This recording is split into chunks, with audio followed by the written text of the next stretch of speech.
یک شیخ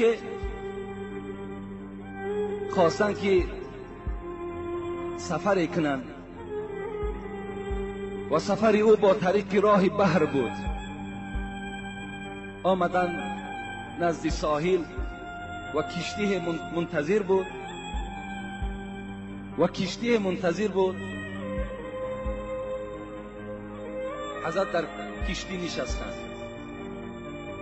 وقتی که کشتیبان کشتی را حرکت دادند، در بین ساحل رسیدند، این شیخ به همین بحر نگاه کرد که حیوانهای آبی یکدیگر را میخورند. حتی نگاه کرد که ماهی را میخورند. شیخ در حیرت افتاد، این چی معامله باشد که حیوان را میخورد؟ این بار اول میبینم که ماهی را میخورد.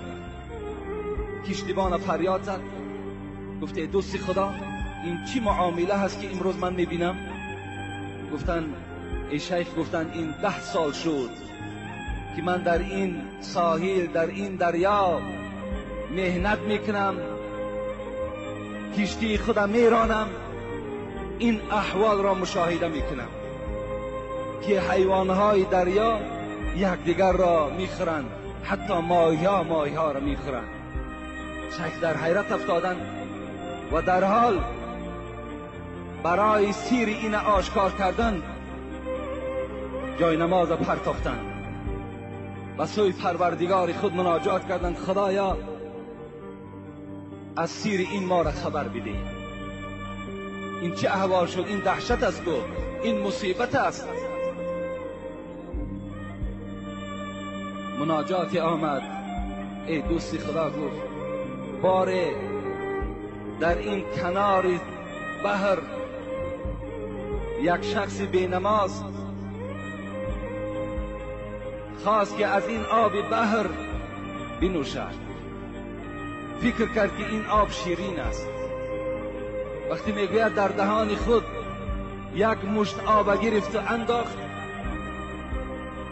و دهان او را نافار کرد، زیرا که آب بحر تیز است، تروش است. در حال میگوید همون آب پس گردانید در بحر پرتافت. از زمانی که آب این دهان بینماز در این بحر پرتافته شد، این مصیبت در بحر فرا گرفت. از یک آب دهان بینماز امروز در این داخل بحر مصیبت است. امروز حیوانها به حیوانها هجوم دارند، ماهی ها یکدیگر را میخورند. از چه حساب؟ از حسابی که این بینماز آب دهان خود در بحر پرتافت. وقتی که اگر آب دهان او اینقدر ضرر داشته باشد، پس وجود او در بین این بالای زمینی که دور میگردند چقدر ضرر دارد؟